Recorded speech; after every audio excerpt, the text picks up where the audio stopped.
refer to the subcommittee possibility of instituting a plastic bag ban in the city of Peabody, and requested that get some guidance by our esteemed health director, Sharon Cameron, and anybody in the community that would like to shed some light both for and against the ban.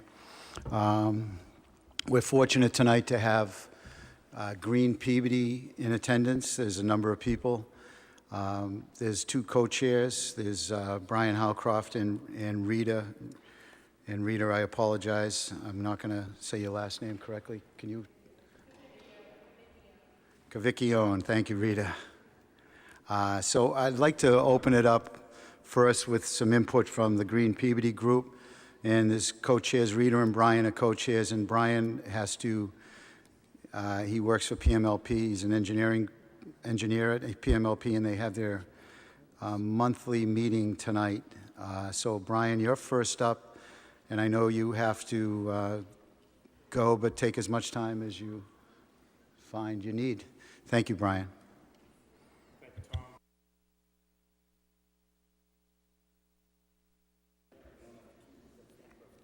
Thank you. Thank you, Tom. Thank you, councilors. My name is Brian Howcroft, 8 Crowninshield Street, 108 in Peabody. I'm a member and co-chair of Green Peabody and an employee of PMLP, as Tom mentioned. Thank you for having Green Peabody here this evening. And I apologize for having to leave the meeting early, but as Tom mentioned, I have to run to a Light Plant Commission meeting. Plastic bags and other single-use plastics contribute to serious problems in our community, and doing away with them can be easily accomplished with small lifestyle changes. I think that it's safe to say we've all seen plastic litter across the city, which is a quality of life issue. They clog storm drains, which affects the city's budget. They get into our waterways and oceans, killing marine life. They take many decades to break down into microplastics, eventually working their way up the food chain and affecting the food that we eat. The problem with single-use plastics is very large and cannot be solved by the city alone, but that shouldn't stop us from making a difference. Salem, Lynn, Danvers, Beverly, Saugus, and 111 other cities and towns in Massachusetts regulate single-use plastic bags, and I hope that we can add to the growing numbers. Green Peabody is comprised of a group of passionate people, and we understand that you all are very busy. If a single-use plastic bag ordinance is something that you are willing to progress, we'd be happy to help with research and suggesting draft legislation. So thank you for your time and consideration.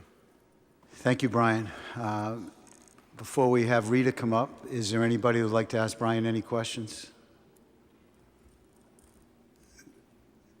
There being none, thank you, Brian. Thank you, Tom. And Rita, would you like to come up and add to what Brian has said? Thank you. My name's Rita Cavicchio, and I am a longtime Peabody resident. Rita, can you tell us what your address is, please? 25 Emerson Street. Thank you. Which is in Emerson Park area. And last year I was invited to be part of the Green Peabody Committee. It's a great group, very passionate group of people. And we went through a whole process of deciding what initiatives we wanted to cover as a group that's sort of green friendly. It's kind of a big discussion and a lot of different aspects of the discussion. And what we've been asked to do tonight is just to talk about the plastics. But I just wanted, before I get into the plastics and what is going on with plastics and how Salem has gone, and I know that came up as a topic of discussion of how Salem implemented this. Just wanted to point out that this is only one piece of the whole puzzle. There are several other pieces that we'd like to propose, and I know that in a couple weeks we'll be talking about curbside composting, but we also want to talk about how we can get our schools involved and how we can get our community involved. One of the things that we have noticed online and Facebook, and I know a lot of people don't really like Facebook, and not everybody is on Facebook, but what we hear a lot is that people are very concerned about our community. And so we have things like the citywide cleanups, and we have people asking us, you know, why can't we recycle? We live in a condo complex, or why isn't City Hall recycling to the fullest extent that we should. I think this is a really pressing issue right now with our community. I think there are a lot of people very concerned. And mostly, if you think about it, plastic, it's so pervasive. It's everywhere. I went grocery shopping last week, and even though I bring my own bags, or, and these are from Kathy, from the Council on Aging, I bring my own bags with me every single time, but still, when I go grocery shopping, everything is covered in plastic. You can't walk out of there without having a bunch of plastic. And so this whole idea of banning single-use bags, which has really taken hold across the country, but also across the state, I realize that the state has introduced a bill, and they want to run it as a statewide thing.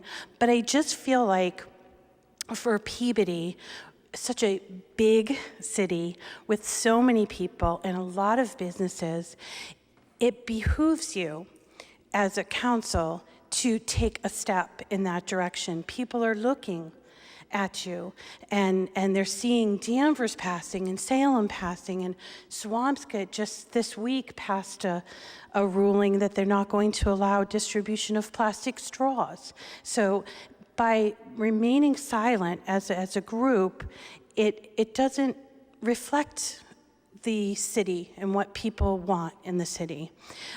Here's the thing about plastic. They'll say, oh, it takes 10 years to degrade. It takes 100 years to degrade. Actually, now what they're saying is it never degrades, ever. So what it does do is it breaks into smaller pieces and it becomes microplastic.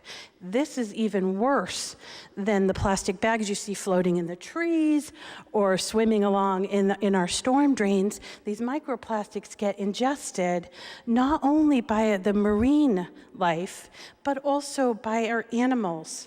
And then it ends up on our table. You end up eating the plastic that is not getting recycled. A lot of people don't want to be told what to do. They don't want to be told, I don't want to use the plastic bags anymore, and I don't want you to get rid of the plastic bags. I use them to pick up my dog poop or clean my kitty box, and I understand that. But there are alternatives, and I just feel like we as a community need to research those alternatives and come up with ways to help people transition.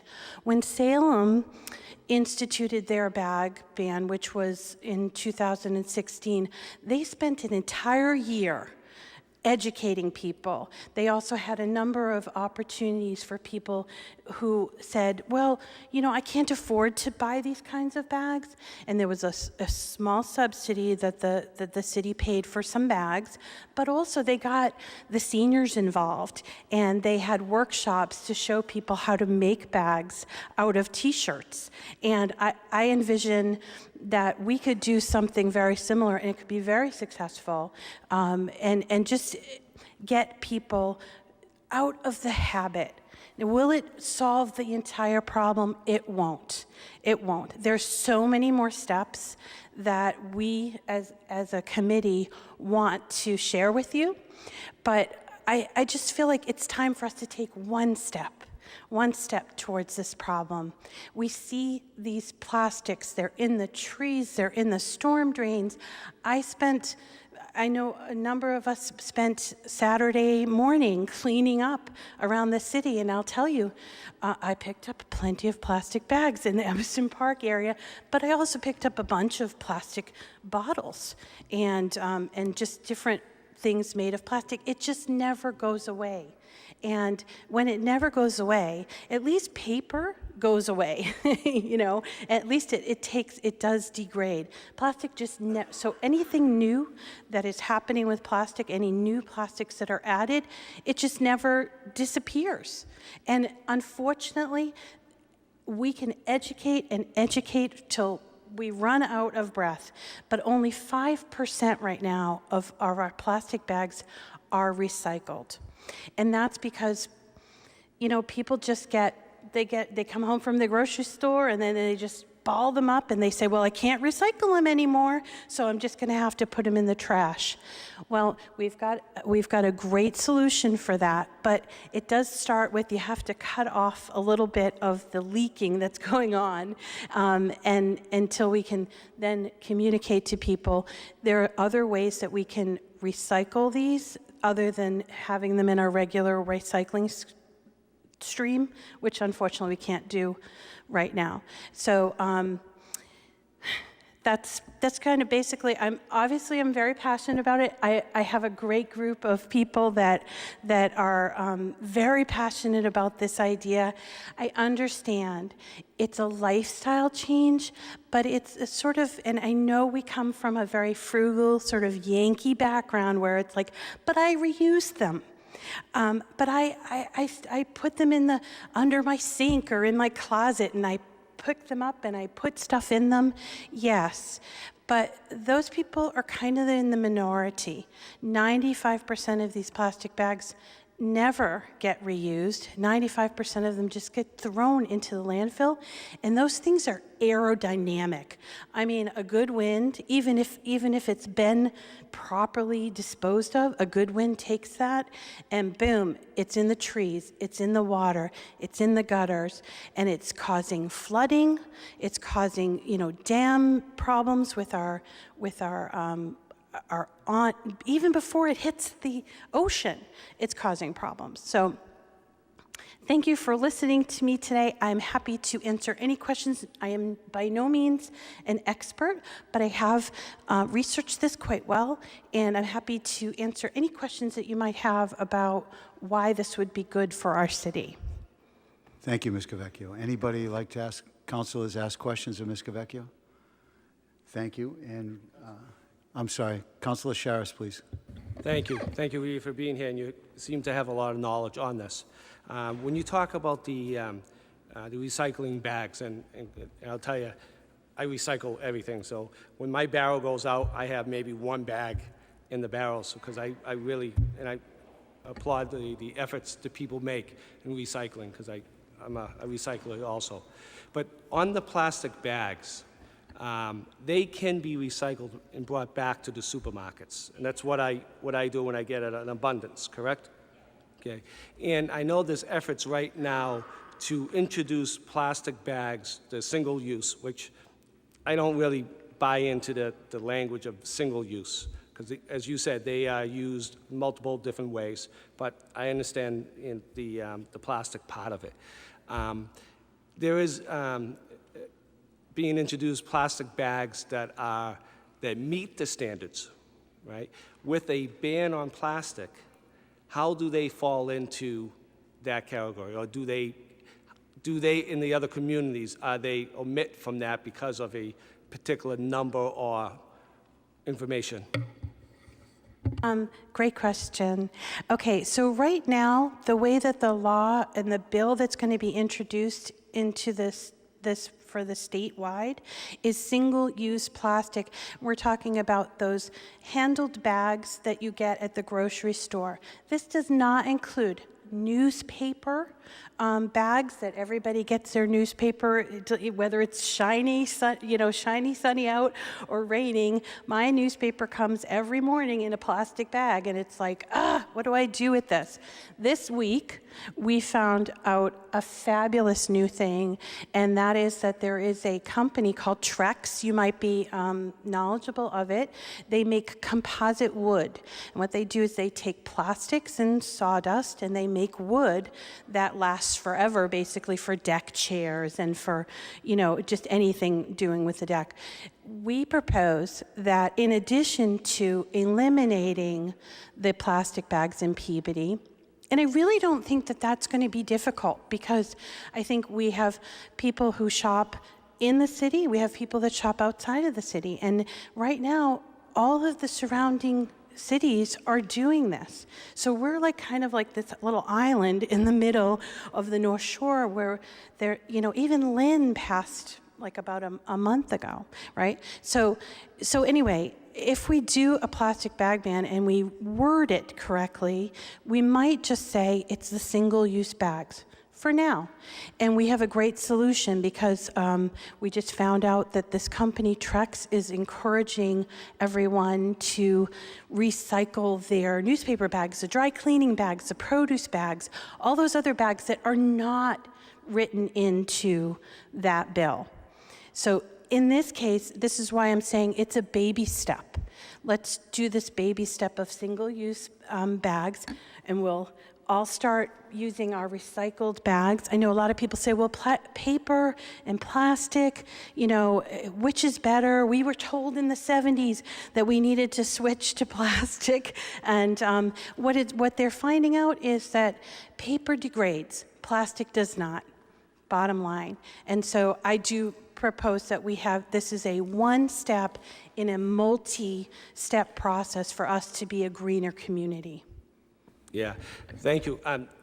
But I am talking about these new bags being brought to the market as recyclable. They meet the recyclable numbers to be. No, you don't pay for them. They're a plastic bag, but of the materials they are made of, they are recyclable, and they are used as a single use. So my thought is, if those bags are coming into the market, as I'm seeing, and we ban these single-use bags, is there language in these other communities that you might have seen that allows those bags to be brought into the community? Because certainly don't want to stifle that. And the other question was on that, because I know what people are really using them for is when they buy their fish or meat before they go into the cloth bags, as I do. They always say, would you like that in plastic? What would be the alternative for that to be used? Two things about that. First one is that no, there is no language written in all of the bills that I've read or all of the ordinances that I've read about what I would consider degradable plastic. Like these are the things that you use when you're composting or picking up your dog's litter. There is nothing written in those bills. So that might be a loophole that people could pursue. And I don't think that it would really hold people back from developing those kinds of materials. Those would be great. They're usually made out of talc and they dissolve, usually within a week or so. They'd be perfect.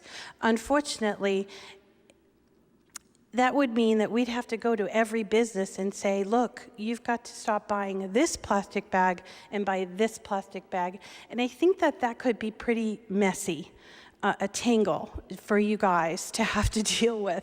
And instead of just saying, look, we're just going to ban these one-time use, single use is what they call them, bags, then I think that would be a better solution. The other thing I want to point out is, even though these plastic bags are recyclable, with our current JRM, and this is something we're seeing nationally, they are not allowed because the machinery that does all of the sorting in recycling gets jammed when plastic bags, so it's not that those plastic bags are not recyclable, it's that they cause too many problems in the waste stream.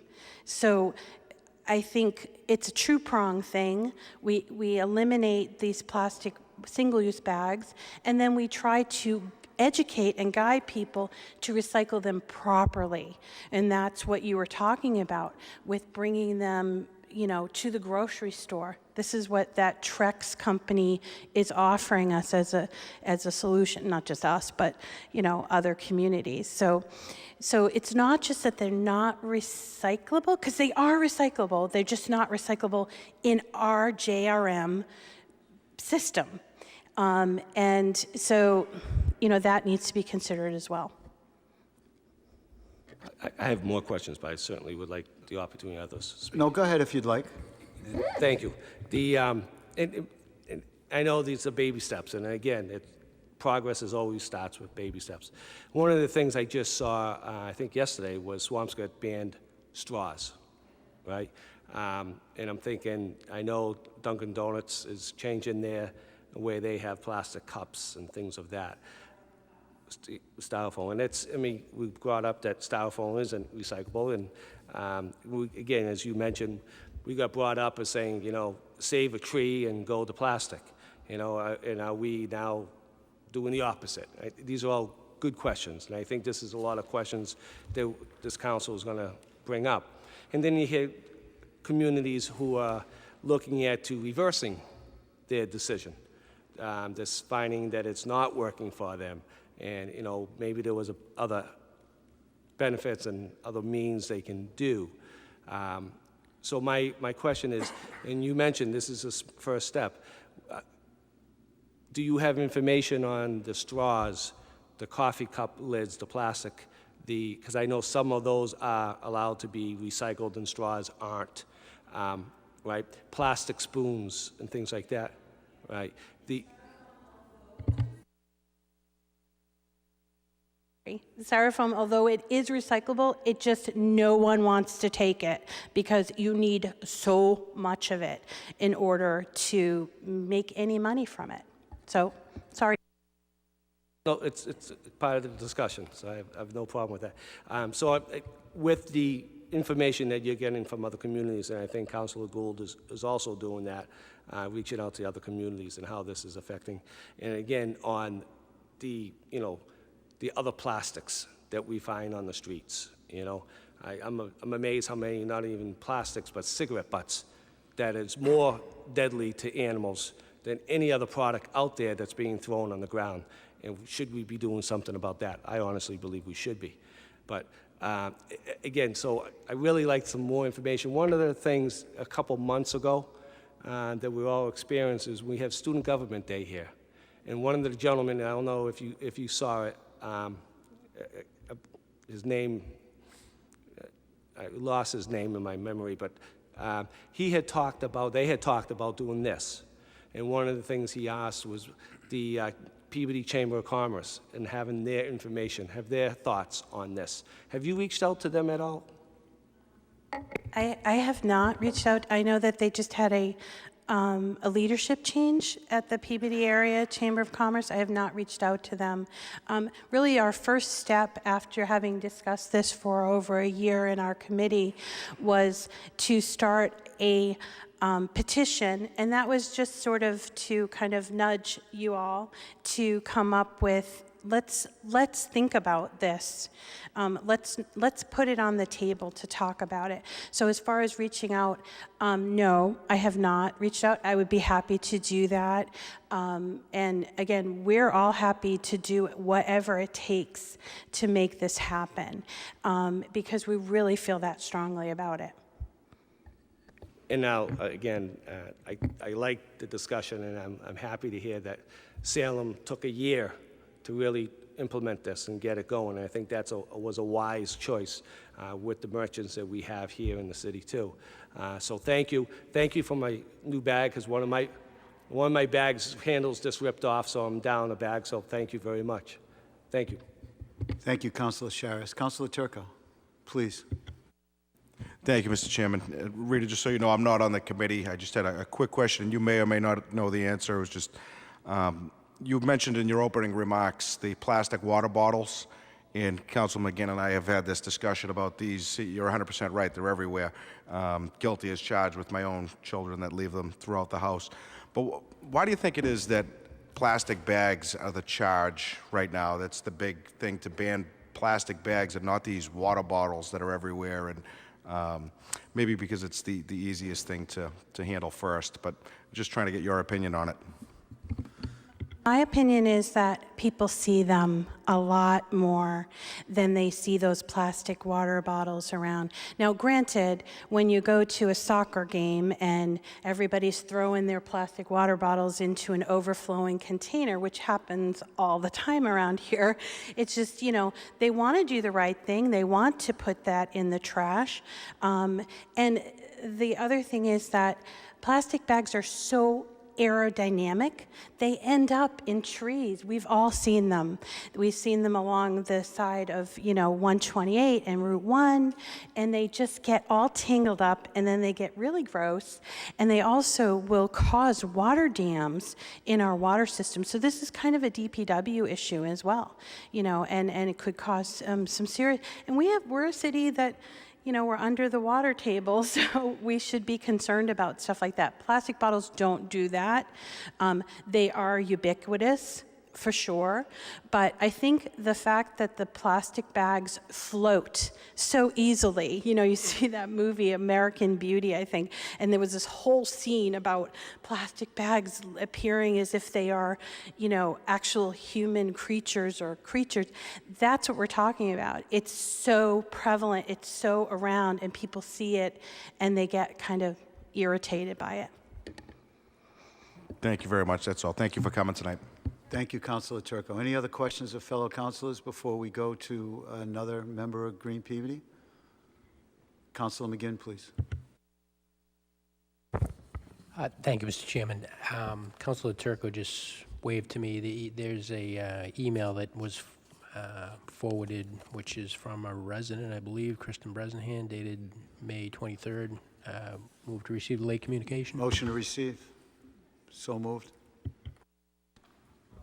Councilor McGinn, please. Yeah, thank you, Mr. Chairman. I'm going to hold off on my comments right now until we hear the rest of the folks that have come this evening. Thank you. Any other councilors until we're going to go back to you at some point? Councilor Rosano, are you okay?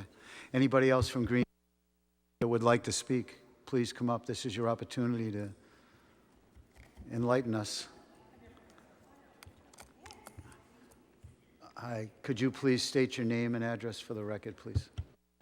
My name is Catherine Tassinari. I live at 15 Stevens Street in Peabody for almost 40 years. So I've been in town for a while. Welcome, Thank Kathy. you. Thank I you. also work for the Council on Aging, and the bags that we gave you, we take people shopping every day. We pick them up on our buses and Project Mobility, and we take them to Shaw's, and we take them to Stop and Shop, and we take them to Market Basket. And a year and a half ago, we banned plastic bags on our buses for several reasons. One, they slide around. It's not safe to have things in the plastic bags, and the older people have a hard time carrying them, and it got to be a mess. So we banned the bags, and we now give all of our shoppers these bags, and these bags alone are what we take our people shopping in. So if our 70, 80, and 90-year-old citizens of Peabody can learn to take recyclable bags, I think we all probably could manage that too. Okay? Anybody have any questions? Thank you. Well put. Thank you, Kathy. I Okay. appreciate it. Anybody? Thank you. Thank you. Anybody else who would like to speak? Anybody else on the opposition of it? Anybody in the audience that would like to speak about why they don't believe it's a good thing? All right, let's get some input from our esteemed Health Director, Sharon Cameron. Sharon, you and I have had some conversation, and I know this is an environmental issue, not a health issue, but we'd love to have you enlighten us about statistics and whatever you think is pertinent. Thank you. Please identify yourself. Sure. I'm Sharon Cameron. I'm the Director of Public Health for the City of Peabody. And I would like to point out that I never use throwaway water bottles. I always bring this with me everywhere I go.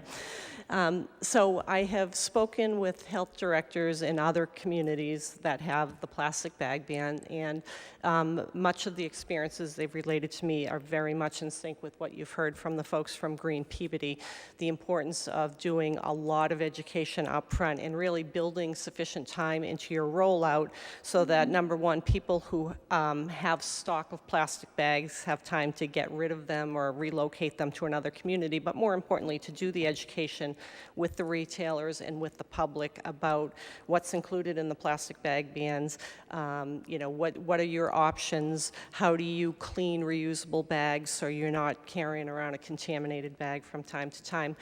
Just one point of clarification, I believe Councilor Charis asked about the meat bags and things like that. That's one of the things I'm concerned about is for food safety reasons. Most of the ordinances that exist in other communities exempt those really thin bags that don't have handles on them, the bags you put your produce in, the bags you put your meats in, those are generally exempted from the plastic bag ban. So most of our neighbors who have bans, very similar templates. Most of them allow bags that are more than 3 or 4 mils thick. A few of the health directors have remarked to me that sometimes there's unintended consequences of imposing those bans. Now they're seeing really thick plastic bags being used. I did try to do some research. There's a lot of advocacy position papers out there, but there's not a lot of peer-reviewed science about the benefits or the detriments of plastic bag bans. The really one I could find was, and this, I don't even know if it was peer-reviewed, but it came out of the University of New Hampshire. And one of the points they made is that and again, this relates to what you heard from Green Peabody. We really want people to change their behavior. What we don't want is people giving up plastic bags but then going to single-use paper bags, because to produce paper bags actually has a larger carbon footprint, according to the research. So you really want to get people to start using the reusable bags that you've seen the Council on Aging provide. So they talk about really coupling policy issues. For instance, if you're banning plastic bags, you may want to consider imposing a tax on paper bags. So, you know, to really get to your desired behavior change. So there's a lot of complexity to it. But to kind of get back to some of the implementation issues, the focus on the education is really important, and that takes a lot of time. And in the other communities, if you do the education right, the enforcement piece on the back end of it is much easier. And that's really where most of the effort needs to lie. Because as public health agencies, we've got a lot of state mandates, and we have a lot of really important priorities that nobody's advocating for. There's not a single person who's ever called me and said, I want you to do more restaurant inspections, but I need to protect that priority. So from an enforcement point of view, this would never be a priority for a public health department, which is why it's really critical that the education on the front end be done properly. I do want to mention a lot of the retailers that would be affected, they are retailers that we would be in anyway because they are food establishments, but there are other retailers who would be affected by the bans that the health department is not in, hardware stores, Macy's, places like that. So enforcement on those would be on a complaint-based basis. The other issue, and I think this, again, Councilor Charis had mentioned some communities are kind of rethinking their bans, and I've looked at that as well. I have heard a health equity argument around plastic bag bans that it can impose additional costs on people who can't afford it, and it can make it difficult for elderly people, you know, managing paper bags and things like that. But again, I think the Council on Aging's bags addresses that type of problem. So I think there are workarounds. If we do adopt an ordinance like this, I would love to see Green Peabody take the lead in doing all that education before we move into implementation. Thank you very much, Ms. Cameron. Any questions of Ms. Cameron? Yes, Councilor Charis, please. Thank you. And I'm glad you said it, because that was a question of mine. I don't know how I missed it. From the information I'm looking at, again, we don't want to create bad habits on the other end. And talking to the managers at CVS, one of the questions I asked them, I says, you know, how is this, have you, in other cities and towns, have a ban with CVS? And they're like, yes, and she pulled up and says, we have the paper bags. I'm like, okay, and then some had handles on them and things like that, and I know that, you know, producing paper does create more of an environmental issue as a whole than this do. And then I saw that stores are using plastic bags are thicker than this. Would you recommend, well, I know you say you're not going to implement this. Is there language in other communities that ban all single-use, no matter what the thickness of plastic? If it goes up to, I think, 3 or 55, 5, excuse me. I'm not sure of my numbers, but you know, I've heard of communities having merchants use the thicker bags to bypass the ban. And I'm worried about that because I think it probably even creates more of a problem too. Again, as you talked about, education is probably key about having people to do this. When you're talking about the meat too, I'm not talking about the thin bags for the meat counter or the fish that you can pull off the roll. I'm talking about right at the cashier. You know, she says you don't put it in plastic. I imagine maybe they're going to have those rolls of plastic bags there also because it's under the requirement, correct? Yes, those thin meat and produce bags would not be banned under the under the ordinances that are in existence in our neighboring communities. I am not aware of other communities that have put an upper limit on the thickness of the bags. In fact, most of the ordinances I've reviewed have a definition of a reusable bag, and it's got a capability of 125 more or more uses, can carry 22 or more pounds. It can be washed or cleaned up to 125 times, and it's got a minimum thickness of 4 mils. So those really thick bags are designed to meet those requirements about being durable and being able to be washed and things like that. So don't want to give them the supermarket in Danvers that a lot of people go to, I don't want to use their name. They also have bags that says, for 10 cents you can buy. Would those bags be banned also, or are they higher than the requirement? I don't know exactly how thick those bags are, but I think those bags are designed to get around the bag ban. So my guess is they wouldn't be, but I don't know for certain because I don't know what the thickness is. Thank you, Councilor Sharris. Any other questions of Ms. Cameron? Anybody? Any councilors? There being none, thank you, Sharon, always for your input. Mr. Bellavance, would you like to?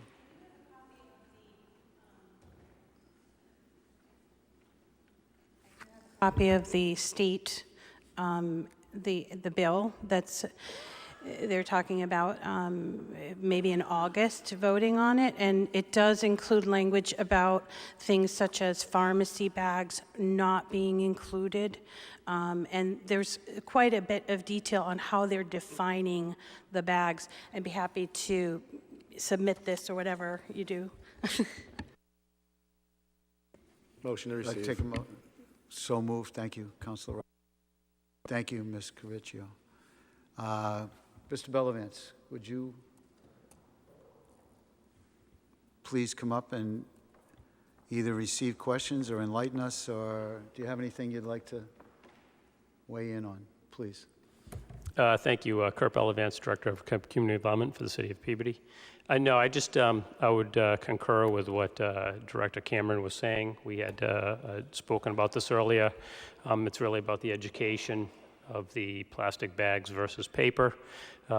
Most of the information that she presented we had discussed before, and it's pretty accurate. One of the items that, doing my research, is that there was an increase in purchasing plastic bags. So once you eliminate those, for those people that use it for trash barrel liners or dog mess or anything like that, they typically would go out and purchase more of those since they weren't able to get those using those. So there is an uptick in purchasing those items. Also, it's the versus the manufacturing of the product. All the research shows that if you're looking at the carbon footprint, the single-use plastic bags seem to have a smaller use if you're using that one time, versus other bags you'd have to use those many times that equals that carbon footprint. Again, but we've been talking about pollution and issues about that. Even though the United States is not the major contributor of pollution in regards to this, it is something that we're trying to address locally and throughout the country. But I would agree with Director Cameron, and if we rolled something out, it would be really the education piece would be part of that, would be trying to change people's habits in regards to that. As of, I believe, last week, there was 119 communities in Massachusetts that have adopted a ban. There's a lot of activity now. Town meeting happens in May, and there's been a lot of activity on that, and you've seen a lot in the newspapers. But I'm happy to answer any questions. Questions of Mr. Bellavance, councilors? All right, there being none, I would like to ask Ms. Cavecchio to come back up, please. Rita? Yes, please.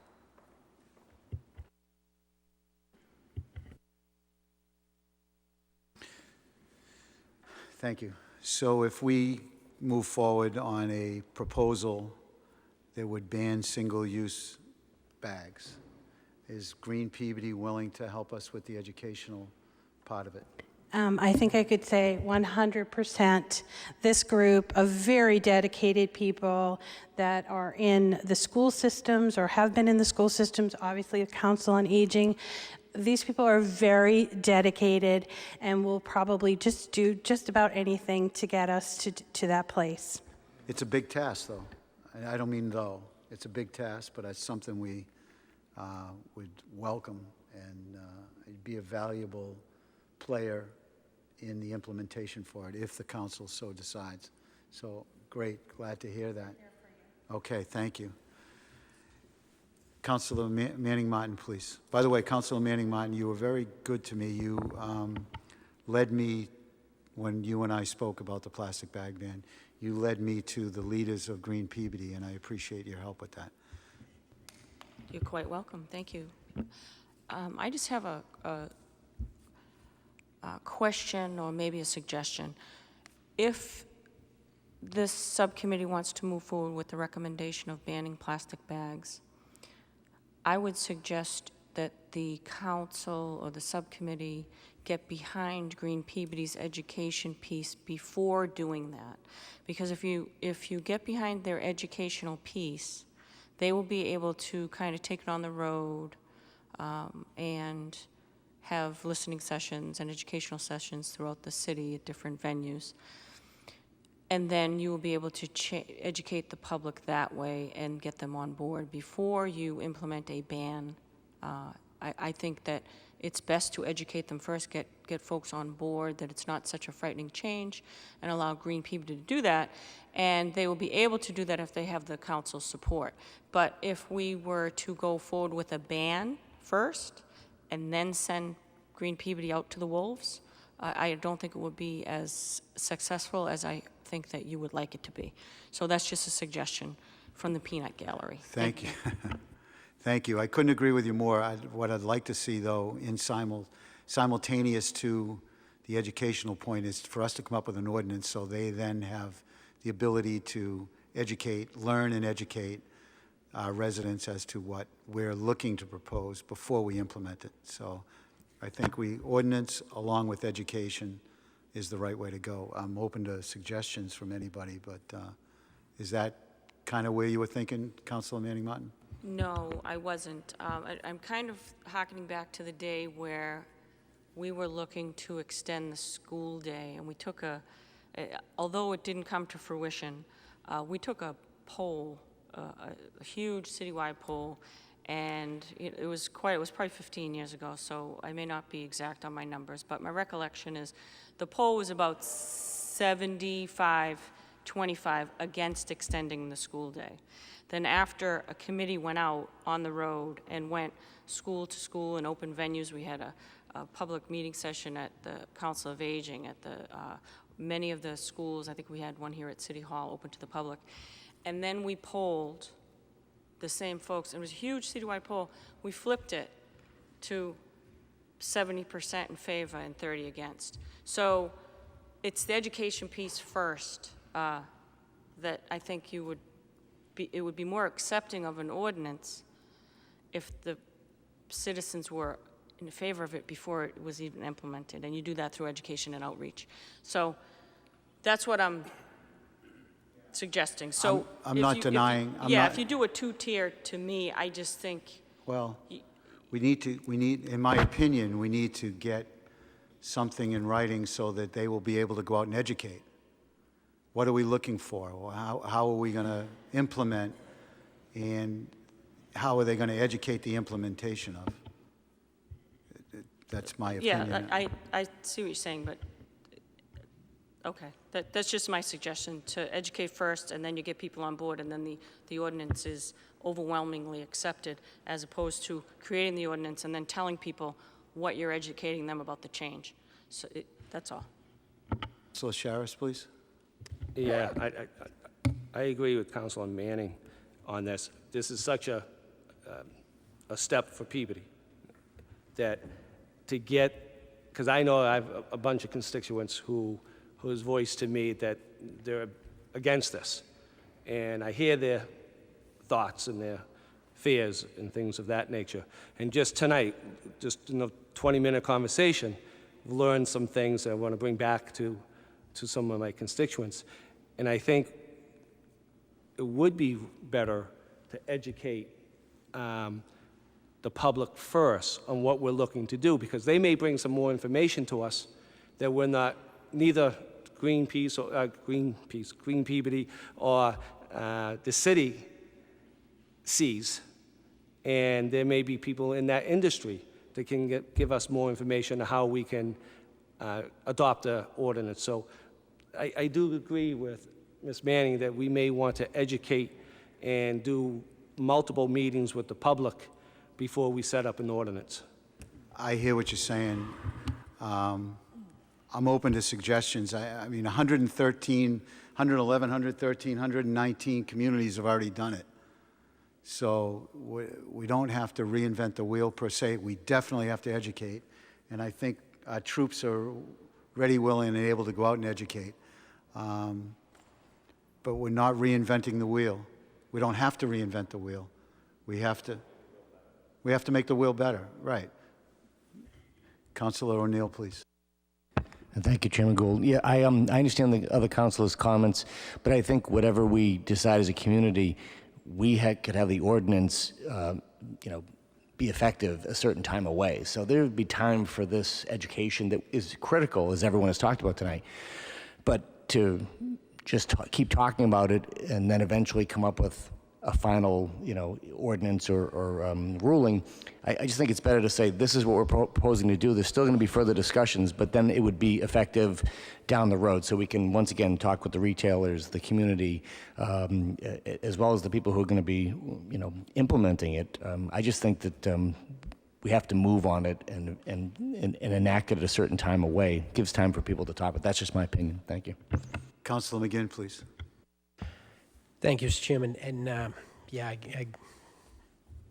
agree very much with Councilor O'Neill's comments with respect to this, and you, Mr. Chairman. If we were the first community in the state to take this on, then I would say, yeah, we've got to make a major upfront education of to the public. This is impacting all of us today. Who here doesn't shop in Danvers or Salem periodically? I get a lot of my groceries at Stop and Shop, and this has been, this has already been something we've been dealing with for some time as a family. So, and frankly, it's not even a minor inconvenience. It's just a habit-changing thing, and I think that's what probably Councilor Manning Martin and Councilor Charis are getting at. It's just the question is, what actions do you take first? And again, Mr. Howcroft said it was 111 communities. I think Mr. Bellevant said 119. I checked today. I think the number is 116 other communities in the Commonwealth are doing this today. So we're already all impacted by it. I think people know what's going on.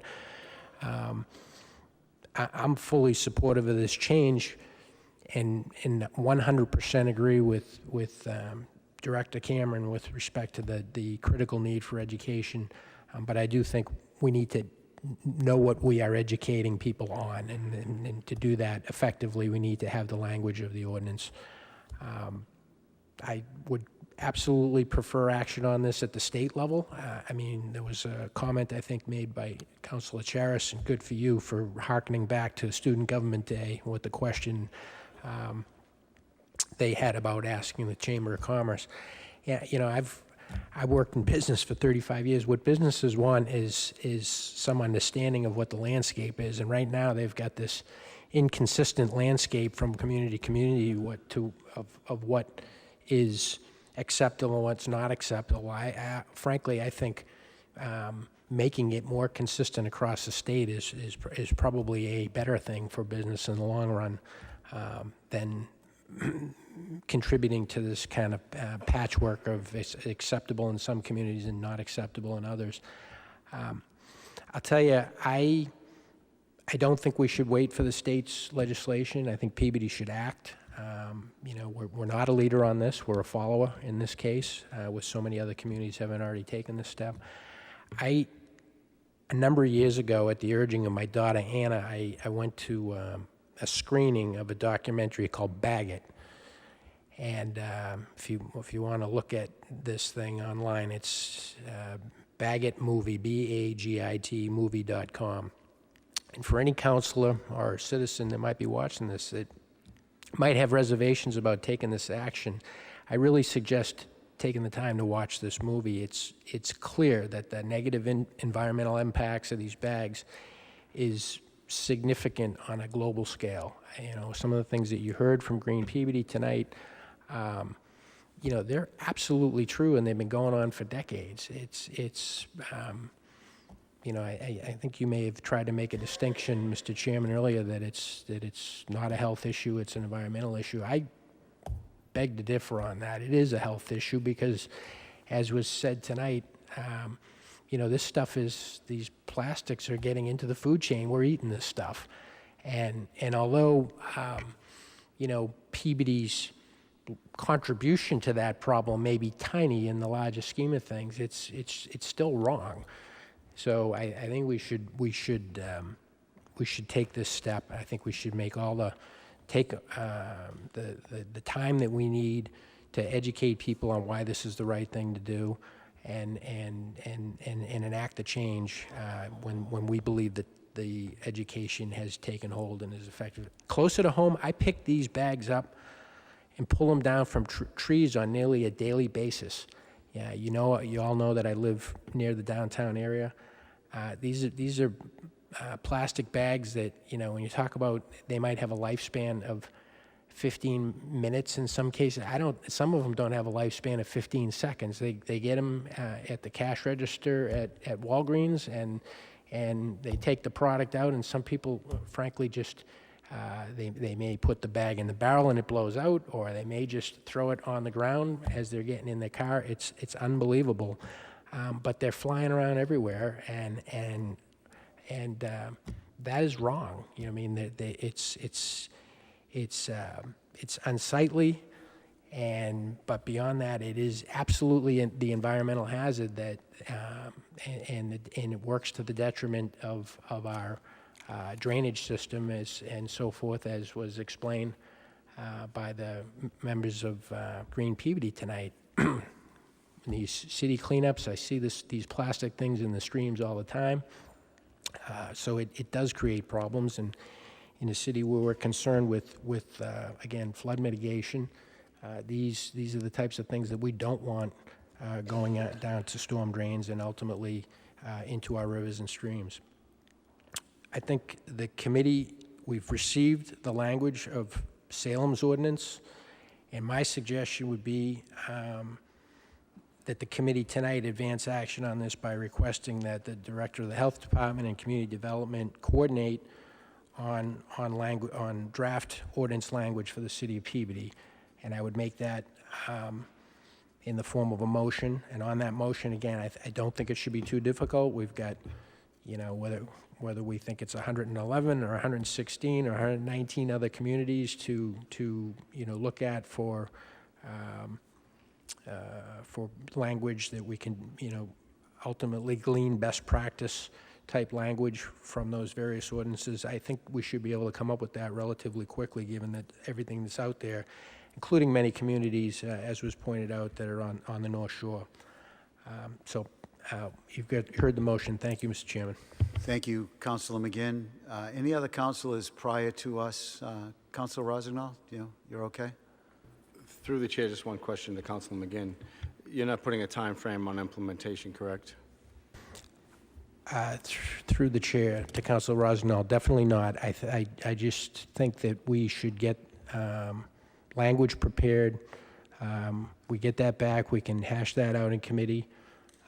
We can, in committee, make a determination as to what the right time frame is, and then armed with that information, we can, give Green Peabody all the time they need with the support of the council, as was encouraged by Councilor Manning Martin, to do the proper level of education. Perfect, thank you.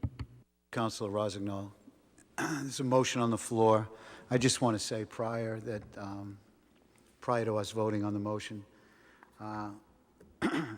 Stop and Shop in Peabody went to a ban because the office and most of the building is located in Salem. That's where I happen to go do all my grocery shopping, and my children embarrassed me into going to recyclable bags, and literally the generation below me gets it. Most of our generation don't comprehend how important it is to take care of the environment, but thank God for the generation below us, and my generation below my generation. And people like Green Peabody, and I know most of you, and I thank you so much for being a good citizen and caring enough about who we are and where we live and how we live, that you are taking the leadership in this role with us. So if the council subcommittee votes to move forward, I would rely on you very much to help us with the education, and we'll get a game plan together. But any comments on the motion before we vote? There being none, roll call, please. Councilors O'Neill, Yes. McGinn, Yes. Rossignol, Yes. Charis, Gould. Yes. Motion carries 5-0. Thank you so much, everybody. I appreciate all your hard work, and I think today is a good day for the city of Peabody. We're moving forward. We're not a trailblazer, but we are moving forward. Thank you. Motion to adjourn, please. So moved. We're adjourned.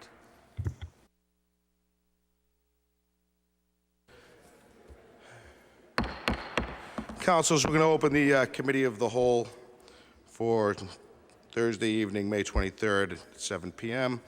And also move to convene into executive session to discuss pending litigation regarding AAA Northeast versus the City of Peabody and others, and any other matters before said committee, if time permits.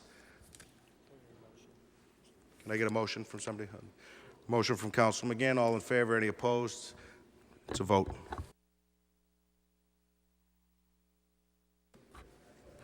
Councilors, if I could I get a motion from somebody to adjourn the Committee of the Whole? So moved. On the motion, all in favor? Any opposed? It's a vote. Councilors, if we could return to our seats so we can convene the regular meeting.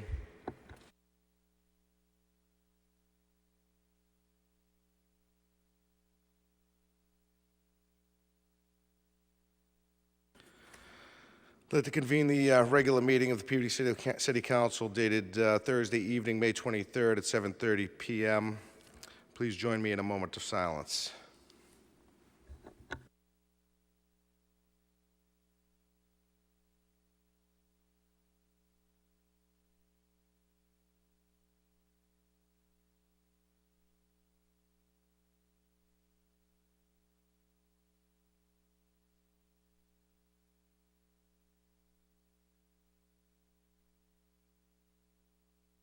All in favor? Any opposed? It's a vote. This meeting is being televised live on cable channel 9 and is being taped by Peabody Access Television and is also being recorded by our city council stenographer. For those that may need it in the audience, Ms. Payne, there are listening devices in the basket. Anybody over here that would like a listening device, they're in the basket and available. Will help with any hearing issues. Thank you. Council President. Council Sasslaw. Yes, I would just like to recognize a resident who's in the audience tonight, earning their merit badge for citizenship from the Scouts of America, and that's Haley Jacobson from Taylor Street in Peabody, Mass. So thank you for coming down, and good luck with getting your merit badge. Thank you.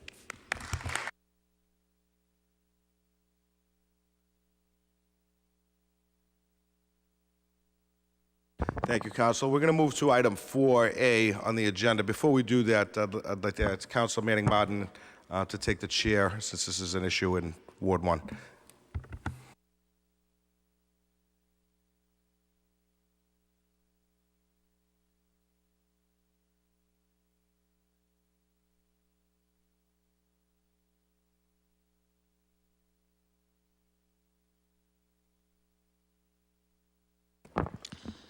Okay, 4A, special permit for Ramsey L. Shafrari, care of Ramsey Roast Beef, 139 Street, regarding allowing food for outdoor patio seating. Counselor Turco. Sorry, I'm a little rusty. Would the clerk read the notice, please? Notice is hereby given that the City Council of the City of Peabody, acting as a special permit granting authority, will conduct a public hearing on Thursday evening, May 23, 2019, at 7:30 p.m. in the Franklin Wigan Auditorium, City Hall, 24 Lowell Street, Peabody, Mass. On the application from Ramsey L. Shrafi, care of Ramsey's Roast Beef, 172 Hancock Street, Stoneham, Mass. For a special permit seeking to allow for outdoor patio seating at 139 Linfield Street, Peabody, Mass. Is filed in accordance with sections 4.2.5, 6.1, and 15.7 of the Peabody zoning ordinance. Peabody City Council, Councilor John G. Turco, City Council President. Thank you. Would the petitioner read your name and address into the record, please? Sure. My name is Ramsey Al Sharafi at 139 Linfield Street in Peabody. Thank you, sir. Would you tell us what you'd like to do this evening? Sure. I would like, I'm actually going for a patio for the restaurant, about a 16-seat patio. That's about it. Thank you very much. Is there anyone in the audience who would like to speak in favor of the petitioner? Anyone in favor? Anyone in the audience in favor of the petitioner? Being none, is there anyone in the audience opposed to the petitioner? Anyone in the audience opposed? Third time. Anyone in the audience opposed? Being none, Councilor Turco. Thank you, Madam Chairwoman. So for those of you that don't know, Ramsey's on Linfield Street, next to the right-hand side of the Stonewood Tavern in that plaza. I'm fortunate in this case where some point last year, Ramsey actually installed this outdoor seating. Unbeknownst to him, he needed a special permit to beyond what he had already had for the establishment for outdoor seating. When he was told that, he immediately dismantled the seating that he had put out there, which was, you could describe that for us better than I can, but it was some metal railings with some nice fabric that surrounded it. Actually, I don't want to, could you describe that for the council very quickly? Sure. It was not a very big patio. Like I said, it was only 16 seats. It's fabricated with a half-inch metal piping all around, and it's got some umbrellas and some chairs, and it's a nice little patio. Thank you. I just thought it would be better to come from you. Yeah. So I was able to see the patio, where in this case his error actually helped me. I don't see this as being a major issue. I did speak to Ramsey about policing the area. I'm not going to make it a condition on the permit, but I think anytime we do outdoor seating, there's a concern with trash and napkins blowing in the parking lot in the area. But for those of you that don't know Ramsey, because I live so close, I can attest to the fact that he keeps a meticulous shop. I've actually gotten several phone calls from residents in support of pretty much as was stated to me, anything that Ramsey does, because he does run an excellent establishment, and I'm glad to have him in Ward 1. With that, I think it's 4 tables with 4 chairs each, if I'm not mistaken, for the 16 seats. Yeah, it's 3 tables and a bench seating. Thank you, and you would be willing to to have that regularly policed. You know, send when you see people sitting there and getting ready to leave, you could send an employee out to police the area and make sure that there's no napkins throughout the lot, you know, anything left on the tables for food items that will be properly disposed of in a timely fashion. Absolutely.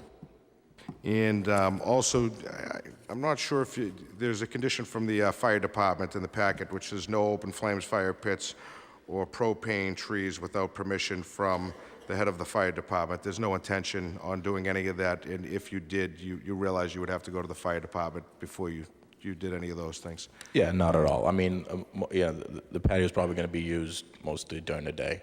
Okay. And the second issue that was raised was a tax issue. It's not your tax issue, fortunately, and this was kind of left me in a quandary. It's actually the property owner that's, I believe, a year delinquent in the taxes. I did reach out to him twice. I believe he's overseas, and I did not receive a phone call back as of yet. I am still in favor of this permit. I don't want to hold his tax delinquency against you as a businessman because there's nothing in here that's detrimental to you. So with that, if the council has any different opinion, I'd be welcome to hear it, but I'll open it up to the council. Councilor Melville. Thank you very much, Councilor Manning. I've known Ramsey since I think like 6th grade. You know, I think it's. You know, I also heard about the tax issue, and he was only aware of it until he applied for this to add his patio space.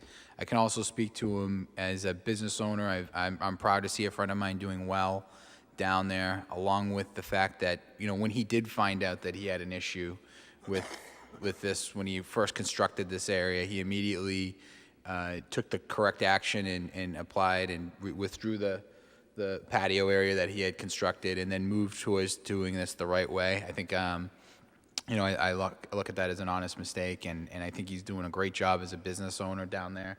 And I've heard nothing but rave reviews from the neighbors and other folks that have frequented your establishment. It's typically how clean it is and how well run it is. So I'd be supportive of this tonight. Thank you. Thank you, Councilor. Any other councilors? Councilor McGinn? Thank you, Madam Acting President.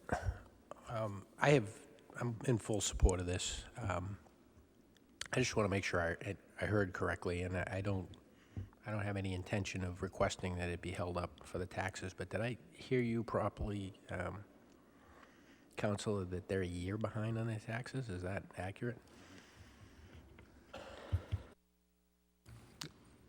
Madam Chairwoman, through you to Councilor McGinn, actually, maybe I stated that wrong. The statement from the collector's office is owner of land is delinquent on current year taxes.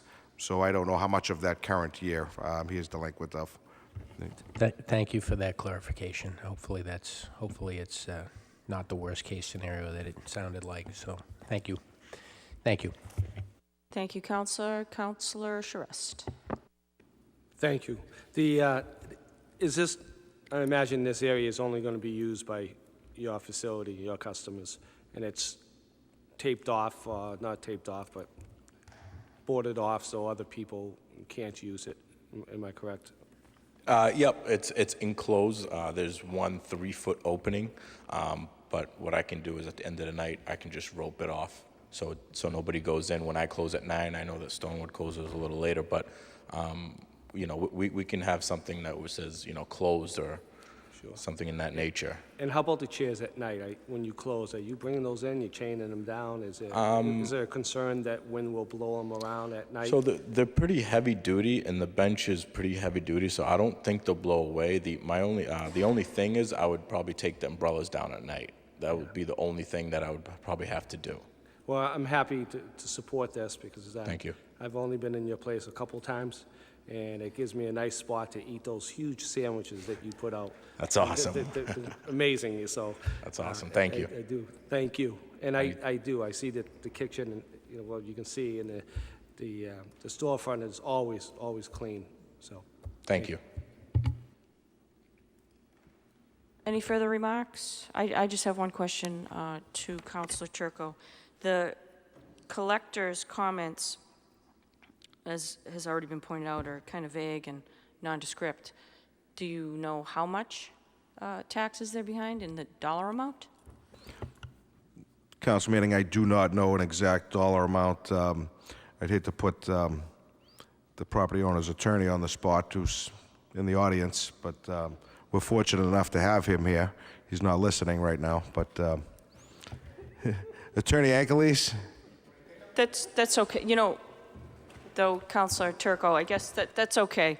I guess more my comment is the vagueness of the report. It's not helpful. It just it really should say how much, and it also should say the name of the landowner, as not to confuse that this gentleman, it's his petition, and we were given a very vague document. So in the future, I think we should probably request the amount and the name of the landowner. What's the name of the landowner? The landowner would be Sal Palumbo from Palumbo Properties. Okay, so Sal Palumbo is behind on his taxes on this one building or the whole plaza? I believe it's this whole plaza. My point in this was the bottom line, which is nothing outstanding for Ramsey El Sharifi, and that's what I took into account. I will follow up on the tax delinquency for Mr. Palumbo when he returns, but Ramsey is the one here before us, so that's who I wanted to consider. Yes, thank you for that clarification. I think that the collector's office should actually reach out to Mr. Palumbo for his back taxes, not the ward counselor. It's not your job, it's their job, so, but I appreciate your effort. So, thank you. Are there any other comments from the councilors?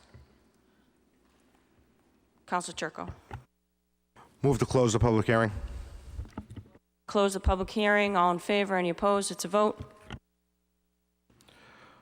On the application from Ramsey El Sharifi, care of Ramsey's Roast Beef, 172 Hancock Street, Stoneham, Mass., for a special permit seeking to allow for outdoor patio seating at 139 Linfield Street, Peabody, Mass., as filed in accordance with Section 4.2.56.1 and 15.7 of the Peabody zoning ordinance. Move to approve. You heard the motion by the councilor. Any remarks on the motion? Roll call. Councilors Mitsoulas. Yes. Melville. Yes. O'Neill. Yes. McGinn. Yes. Rozignol. Yes. Turco. Yes. Sasslaw. Yes. Charist. Yes. Gould. Yes. Manning Martin. Yes. Motion carries 10-0, 1 absent. Thank you very much. Congratulations, and we look forward to visiting your shop. Thank you very much. Thanks, everybody. Good luck.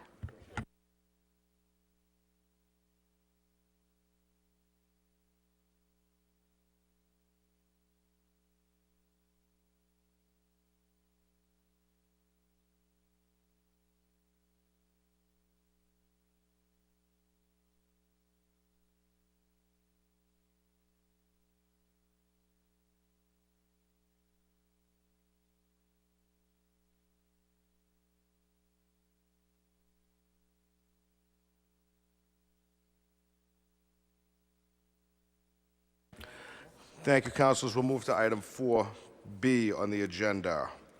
The clerk will read the notice. Notice is hereby given that the City Council of the City of Peabody, acting as a special permit granting authority, will conduct a public hearing on Thursday evening, May 23rd, 2019, at 7:30 p.m. in the Franco Wigan Auditorium, City Hall, 24 Lowell Street, Peabody, Mass., on the application from George Scarlatos, 82 Bowditch Avenue, Peabody, Mass., for a special permit seeking to allow the office and shop of a contractor for a painting business at 15 Walnut Street, Peabody, Mass., as filed in accordance with sections 4.2.5, 6.1, and 15.7 of the Peabody zoning ordinance. Peabody City Council, Councilor John G. Turco, City Council President. Could you please state your name and address for the record and tell us what you want to do? Hi, my name is Patty Scalatos for 15 Walnut Street. George was not feeling very well today, so I'm filling in for him. We are looking to use 15 Walnut Street, Unit 1J, for conducting our painting business and just keeping our equipment. Thank you very much. Is there anybody in the audience here to speak in favor of this petition? Anybody here to speak in favor? Anybody here to speak in opposition to the petition? Anybody in the audience here to speak in opposition? Anybody to speak in opposition? Seeing none. Councilor Matsoulis. Thank you, Mr. Chairman. Normally, I would talk to Mr. Scalatos. Obviously, he was sick this evening, so I spoke to his wife, and I know she's here to help her husband, which I would do the same thing if I was married to him, I guess. But anyways,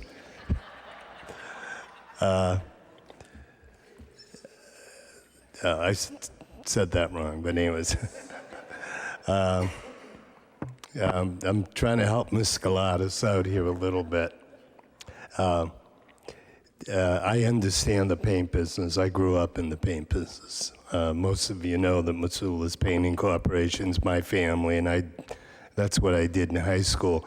The paint business back then was a lot different. We worked with crews, and we'd meet every morning. We'd meet at the shop, probably 1 to 2 to 5 crews, get ready to go on the job.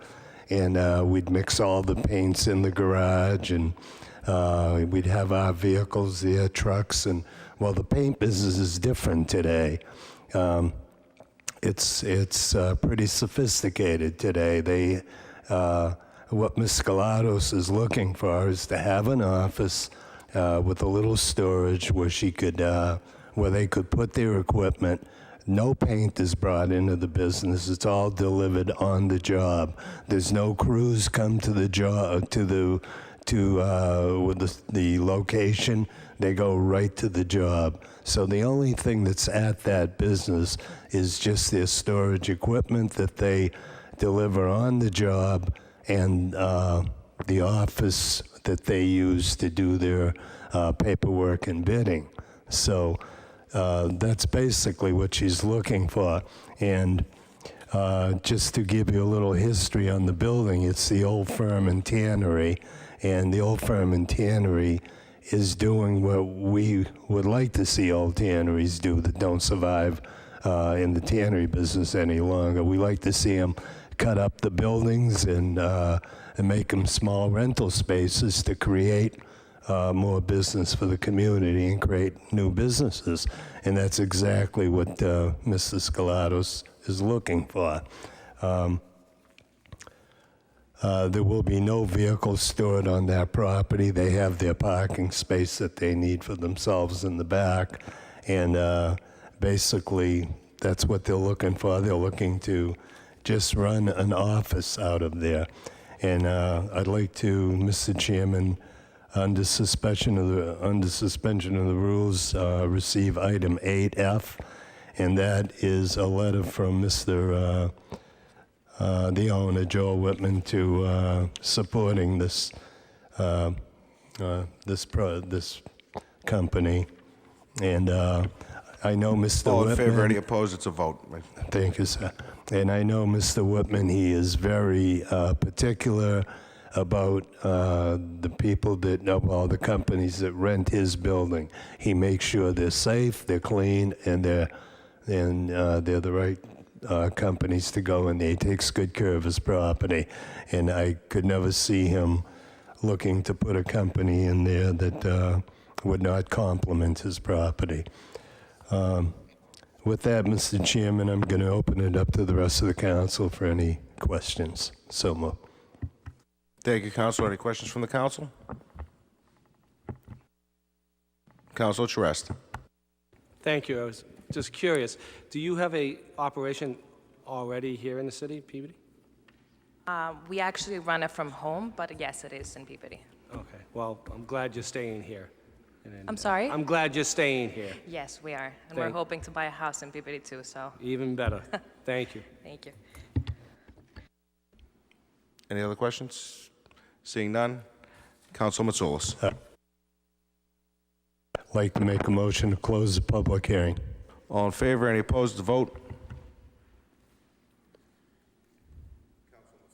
Thank you, Mr. Chairman. I'd like to make a motion to approve a special permit for George Scalatos to do business at 15 Walnut Street for the purpose to allow the office and shop of a contractor for a painting business. So move. On the motion, roll call vote. Councilors Mitsoulas, Yes. Melville. Yes. O'Neill, Yes. McGinn, Yes. Rozignol, Yes. Manning Martin. Yes. Sasslaw, Yes. Charist, Yes. Gould, Yes. Turco. Yes. Motion carries 10-0, 1 absent. Congratulations. I'd like to move to item 4C on the agenda. Council Sasslaw. Thank you, Council President. Motion to receive late communication, you'll have it on your desk, from Attorney Von Solidas representing Phalanx Property. So move. All in favor? Any opposed to vote? Council President, in reference to what we just received, there's a request from the petitioner to withdraw with no prejudice. So move. Council, that's for you to withdraw items 4C and D together, or do you want to do those separately? Together is Okay. fine. On the motion to do we need a motion to withdraw? Motion to withdraw. All in favor? Any opposed? It's a vote. Thank you. We'll move to reports of committee. Item 5, Council McGinn.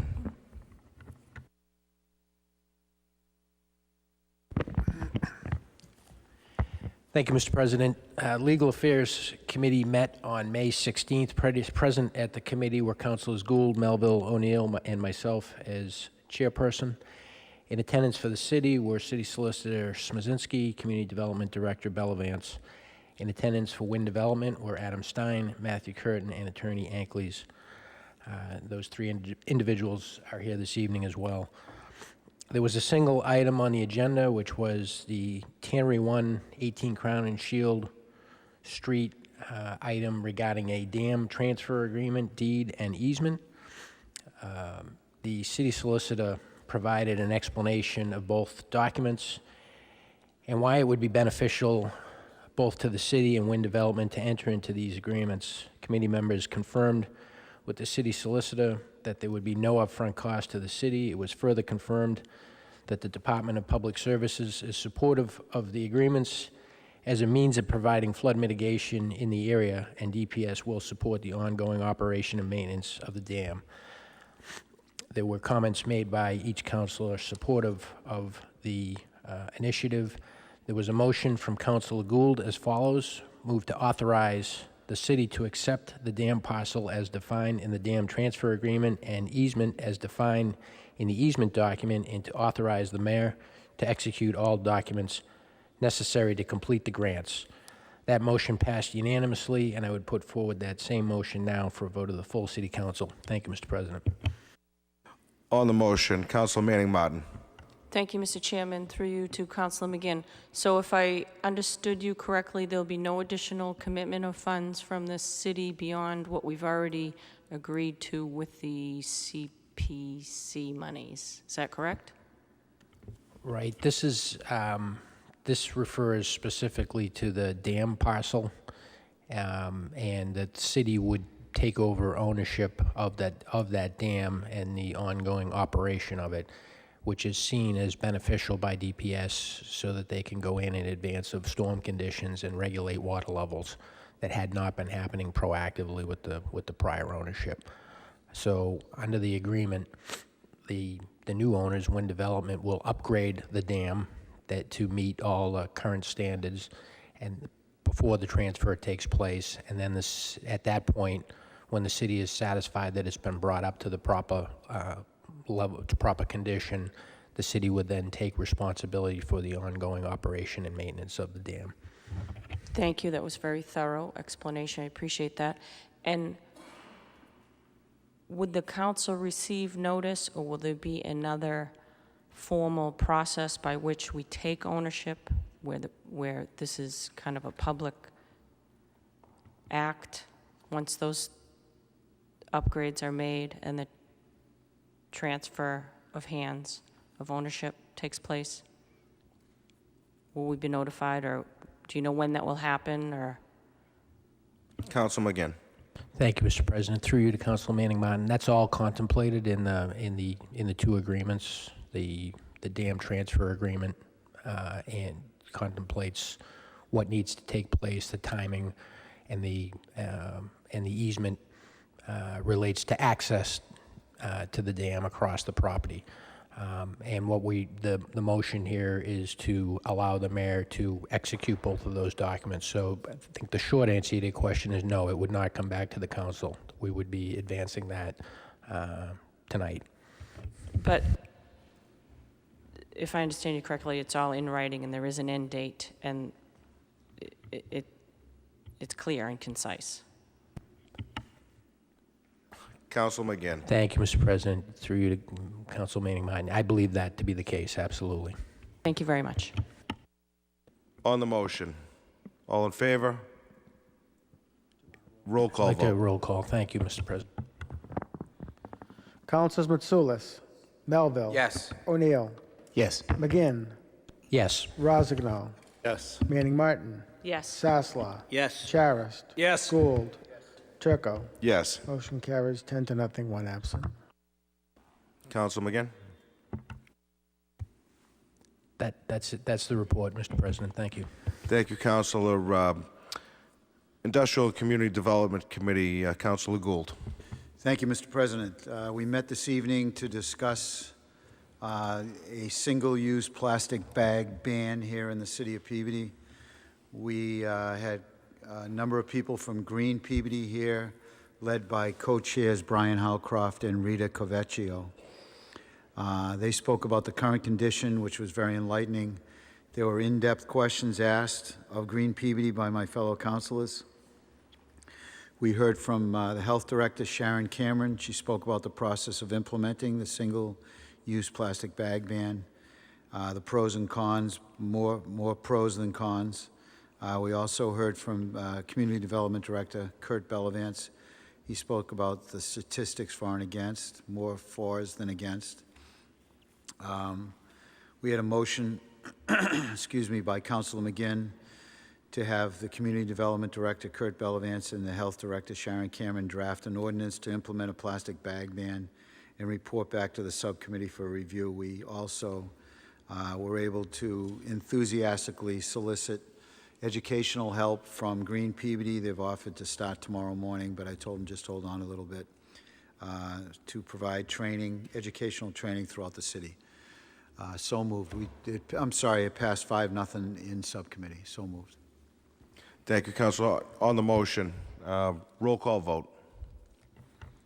Councilors Mitsoulas. Yes. Melville.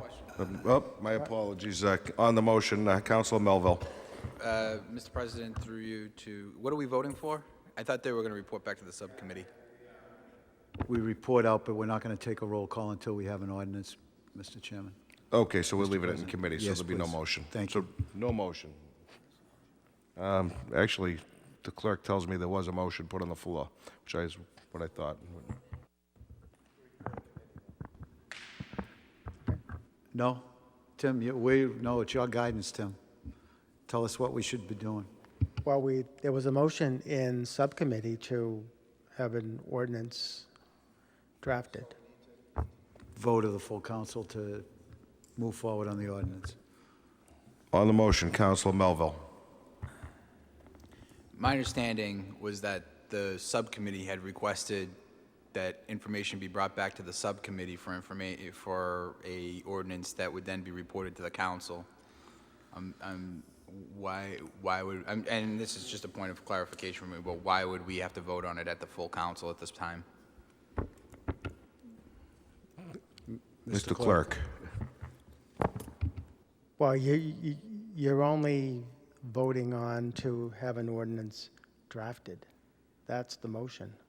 The motion is to direct the DPH director and director of community development to coordinate a draft language for a plastic bag ban ordinance. That's the motion that's before council. Councilor Melville, any further question on that? Okay. Councilor Rozignol. Yes, just to follow up on that point, but if we're keeping it in subcommittee and let's say their recommendations come back to the subcommittee and they're not what the subcommittee would recommend, then it wouldn't come before the city council as a whole at that point.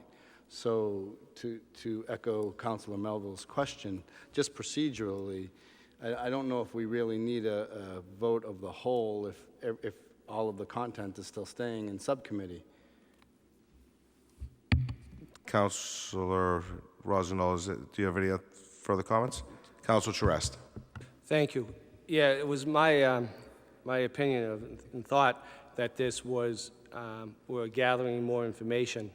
Yes, we, in a subcommittee, to go into that direction, but to gather more information so we know how we want the ordinance to be read.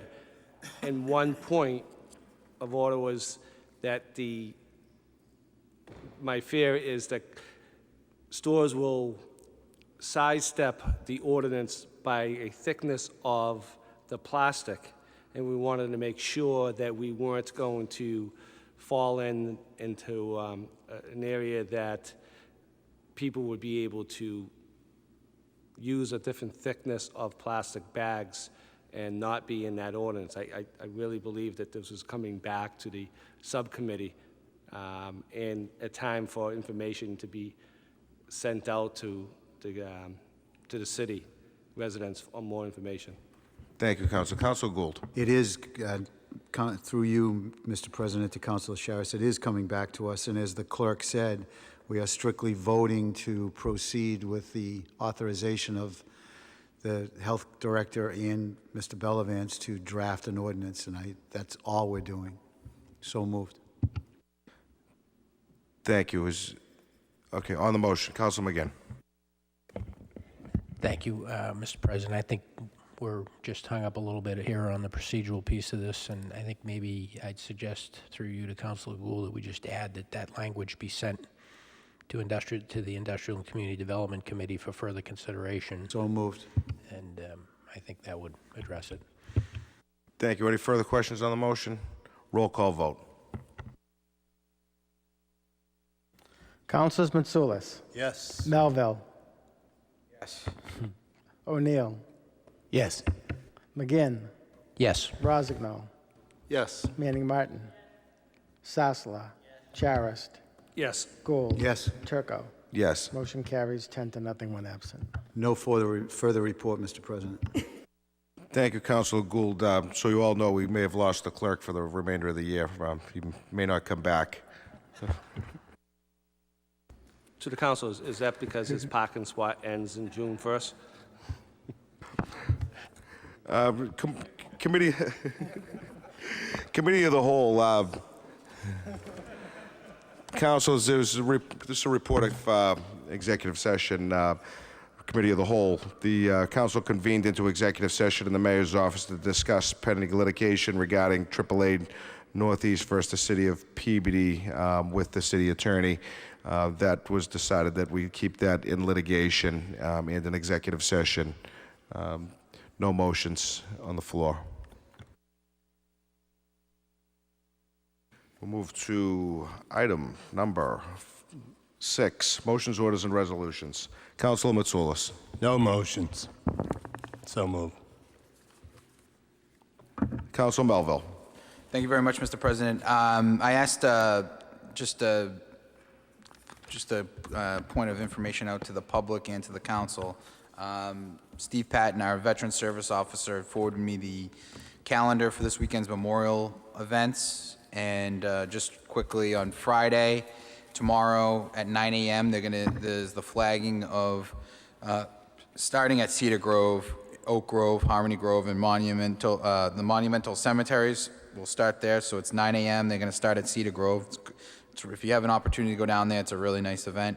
That's tomorrow, Friday at 9 a.m. Saturday at 9 a.m. is flagging of all veteran graves, and they're going to start at Puritan Lawn. So they'll do Puritan Lawn and St. Mary's. Then on Sunday, St. Adelaide's Church at 8:15 a.m. There's a mass. It starts at 8:30, but they assemble at 8:15 a.m. at St. Adelaide's. After that, there's various VFW-sponsored events at the Kiley, Oak Grove, Lexington Monument, Civil War Monument. And then on Monday, At 9:30 a.m., the memorial ceremony will begin at Cedar Grove, followed by the parade that's at 11 a.m. So I just wanted to get that information out. If any councilors have any questions on that stuff, I have the schedule. I know sometimes there's a lot going on, so I just wanted to get that out. Thank you very much, Mr. President. And thank you, Councilor Melville. Councilor Gould? Thank you, Councilor Melville. So 9:30, the walk to the memorial area at Cedar Grove, Monday morning. Councilor Melville. That, through you, Mr. President, that is what it's currently scheduled at 9:30 a.m. at Cedar Grove. And then the parade is at 11? 11. Thank you, Councilor Melville. Thank you. And the clerk reminds us that assembly is on Allen's Lane at 10:30 for councilors that'll be there or anybody participating. Washington and Allen's Lane. Councilor Melville, all set? Councilor O'Neill. Thank you, Mr. President. No motions tonight. Councilor McGinn. Thank you, Mr. President. On suspension of the rules, move to receive item 7A and refer to Finance Committee. So moved. On the motion, all in favor? Any opposed? It's a vote. Thank you, Mr. President. On suspension of the rules, move to receive item 7B and refer to the Finance Committee. So moved. On the motion, all in favor? Any opposed? It's a vote. Thank you, Mr. President. On suspension of the rules, move to receive item 8C. So moved. All in favor? Any opposed? It's a vote. Thank you, Mr. President. On suspension of the rules, move to receive item 8D and set up a public hearing. So moved. All in favor? Any opposed? It's a vote. Thank you, Mr. President. On suspension of the rules, move to receive and approve item 9C, use of the Wigham Auditorium by Citizens Inn, 81 Main Street, on the 26th of June, 2019. Receive and approve, all papers being in order. So moved. All in favor? Any opposed? It's a vote. Thank you, Mr. President. On the suspension of the rules, move to receive late communication that was on everybody's desk tonight, which relates to a presentation and discussion to be held on Thursday, May 30th at 6 p.m. in the Wigan Auditorium regarding the North River Resiliency Canal Wall and Riverwalk project. So moved. All in favor? Any opposed? It's a vote. Thank you, Mr. President. No further motions. Councilor Rossignol. Thank you, Council President. I would like to make a motion to fix the roadway on Stockton Ave adjacent to Penn Road. So moved. That's a motion to Public Services. Correct. On the motion, all in favor? Any opposed? It's a vote. No further motions. Council, while I have you, actually, I'm not sure if this was yours, 8C. That was I'm sorry, not 8C, excuse me, the retirement board one. That may have been a question that you asked. I wasn't sure. 8E. Anyway, you could receive it if you want. Item 8E. Moved. On the motion, all in favor? Any opposed? It's a vote. Mr. President, Thank you. Council McGinn. On 80, I wasn't clear. Were they requesting to schedule an appearance? No. I see the clerk saying no. I didn't read it that way when I looked at it. Just They just had to show that the council was notified. And they have Thank you for the clarification. 30 days to make their decision. Understood. Thank you. Thank you. Councilor Manning Martin. Thank you, Mr. Chairman. I'd like two motions. The first motion is I'd like to direct the Peabody Police and the Public Services Department to make a comprehensive review of all traffic and parking control signage for compliance with ordinances and to recommend any changes that might improve traffic flow and public safety. Particular attention to be paid to any signage posted without council approval and corresponding ordinances. So moved. On the motion, all in favor? Any opposed? It's a vote. Thank you, Mr. Chairman. I'd also like to request Department of Public Services to take a look at the possibility and price it out perhaps of putting netting around our culverts to capture all the water bottles, plastic straws, and debris that we all talked about this evening that are getting into our waterways and capturing them before they go out into the ocean. I'd like them to take a look at that and put a proposal together for us to see if it's feasible. So moved. All in favor? Any opposed? It's a vote. No further motions. Thank you, Mr. Chairman. Council Sasslaw. Thank you. On the suspension of rules, motion to receive item 8B. All in favor? Any opposed? It's a vote. Also, I'd like to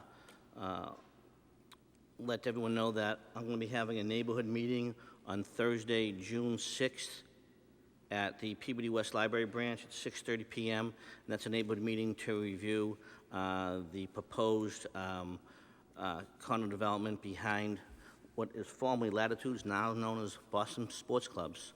So I'd like to let everyone know that they're invited to come down. So move.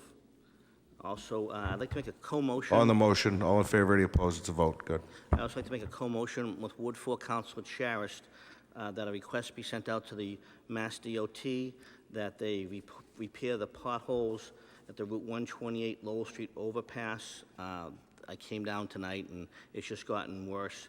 So once again, motion for that. So move. All in favor? Any opposed? It's a vote. I'd also like to make a motion to Captain Scott Richards to look into the feasibility of making Pine Street a no heavy truck road, and he can report out at the next scheduled Municipal Safety Committee meeting, which is on June 27th. On the motion, all in favor? Any opposed? It's a vote. And lastly, actually two last things. I'd also like to make a motion to request Department of Public Services Director, Mr. LaBossiere, to come before us. There was a lot of, and to report back on the road work that was done on Goodale Street and the Jordan Acres area. They ripped up the roads there last year, and they're just not back to where they need to be, and I'd like to find out and have a discussion about who's the responsibility of that and to get some of that work repaired. I have made a motion in the past specific to Goodale and Lowell Street, which I do not has been addressed, but in reality, the neighborhoods have been ripped up, some of the streets up there. I'd like to discuss that in public. So move. On the motion, all in favor? Any opposed? It's a vote. And lastly, on the suspension of rules, item 10A, that's the ordinance for adoption. Through you to the city clerk, do we need to read this, or just, I believe this is the last time it needs to be mentioned, so it will be advertised for the parking restriction on Lakeland Park Drive?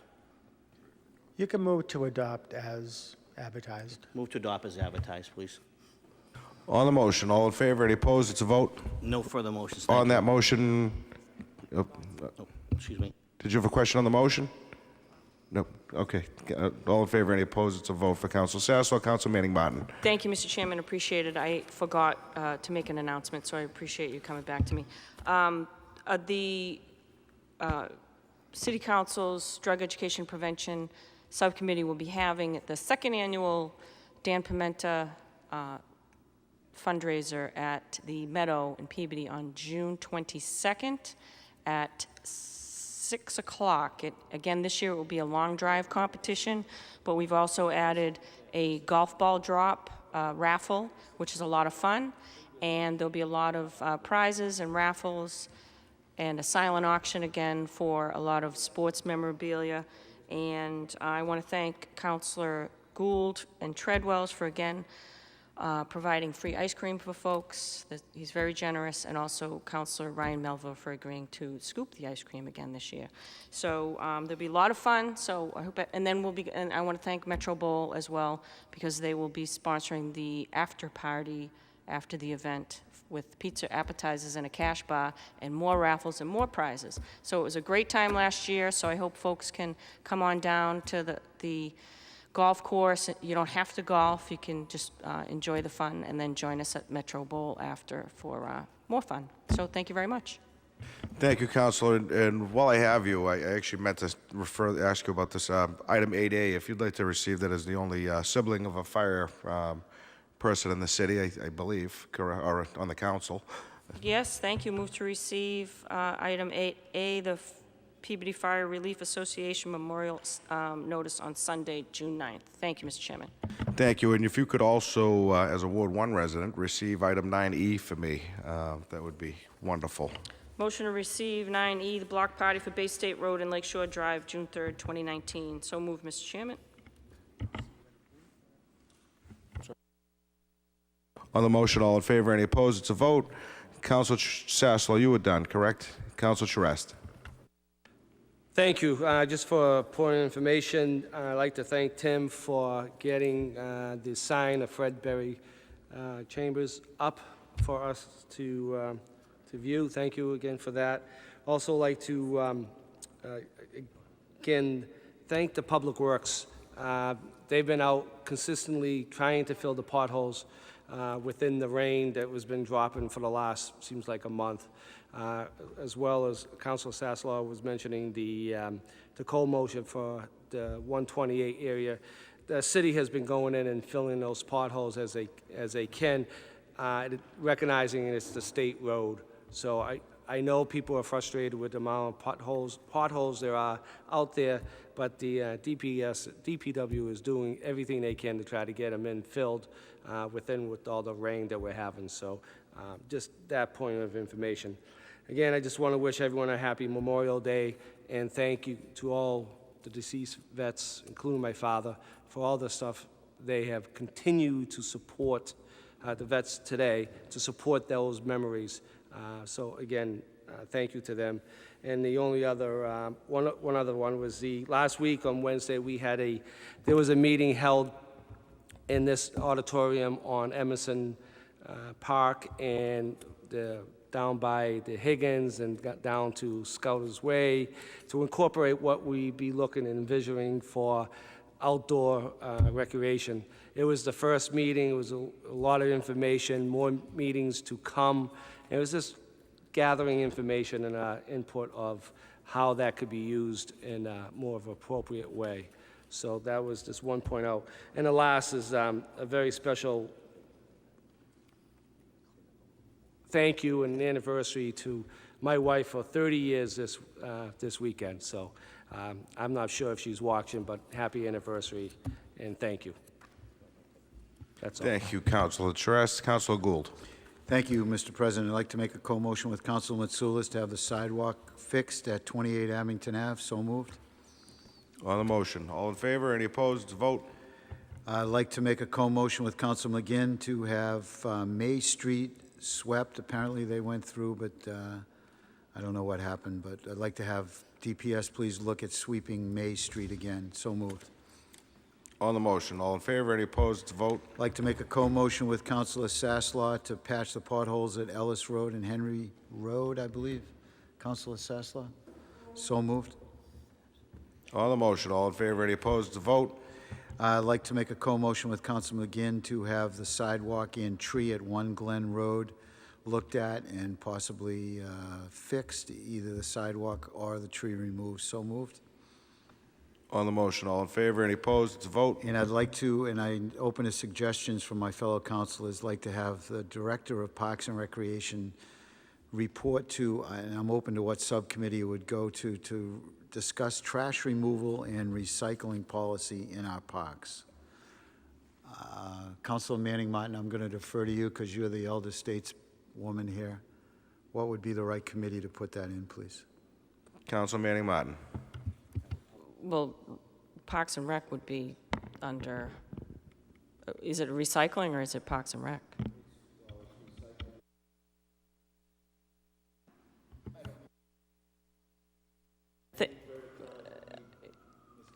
Councilor Gould, if you could put your microphone on. Sorry, please. correct. I need Ms. Davis to tell us what the policy is on trash and recycling. I think it would be Public Services to pick up the trash. Okay. So, but the issue, of the water bottles is, larger than all of us. I agree with you. That had come up earlier too about anytime anyone wants to talk about putting a $5 cent or the deposit on those sports drinks, the lobbyists all get involved, so you can't get them out of the parks. So let's follow Councilor Manning Martin's suggestion and put it in public services both. And all we have to do is have Ms. Davis come. So whenever, who's the chair of public services? Councilor Sharis, if you could schedule that at your convenience, that'd be great. Thank you. No further. On the motion, Councilor Charest. Yes, Tim, could you schedule a meeting when we have an opening? I know we're coming up some busy days. Yes. On the motion on the Public floor, service. all in favor? Because there's other issues that in the past we talked about with other departments. All in favor, any opposed? So, Councilor Manning Martin. Thank you, Mr. Chairman, and Councilor Charist, if you could probably include public health, because I know that Councilor Turco, I've referred quite a few matters to him that have been referred to me with Radden Road and the rats and the trash without the covers on them and whatnot. So I'd include Sharon Cameron as well. Thank you. On the original motion by Councilor Gould, all in favor, any opposed? It's a vote. On the motion by Councilor Manning Martin, while you were absent last week, I believe there was a motion to refer that issue to ICD with Director Cameron regarding the rodent and trash issues, and she'll be presenting a proposed motion, a proposed ordinance to the council at that meeting. So you'll withdraw that motion? Or Not a motion, just a suggestion to I'm sorry. Councilor Charis. Councilor Charest, did you have anything further? Done. Councilor Gould. No further motions, Mr. President. Thank you. Because Councilor Sasslaw mentioned June 6th, I just wanted to mention to each of you that I just found out today, June 6th will be the swearing in of the new fire reserves in the city of Peabody at 4 p.m. So before Councilor Sasslaw's meeting, if anybody was interested in coming to City Hall. Secondarily, because you all mentioned Memorial Day, just as a proud dad, I just want to say Isabella Turco's having a wonderful year, and she was chosen this year to read the declaration for Memorial Day from the governor along with Michaela Alperin at City Hall after the parade. So congratulations, Isabella. Like I said, she's having a great year, so I'm proud of her. Could somebody take me home? Councilor Melville, you always seem to have your computer open, so I hate to put you on the spot. 9A, B, D, and D need to be received. All right. Move to receive and approve with all papers being in order. Junk dealer's license 2019 renewal, Elite Design and Consign, 101 Lynn Street. Item 9B, move to receive and approve with all papers being in order. Taxi limousine driver license, Dana McPhee, license 5. And then item 9D, move to receive and approve with all papers being in order. Class 2 motor vehicle license, D&D Auto Sales Repair, 36 Walnut Street. On items 9A and B, all in favor, any opposed, it's a vote. Item 9D needs to set up a public hearing. Oh, okay. Sorry about that. Move to receive and set up a public hearing for item 9D. So moved. On the motion, all in favor, any opposed, it's a vote. And for councilors, ward councilors that are looking, see Tim after the meeting, he has the 4th of July checks available. For those of you that forgot, we have about 4 weeks to get this together. So, any other questions? And a motion to adjourn. No, Councilman McGinn. Move to adjourn. On the motion, all in favor, any opposed, it's a vote.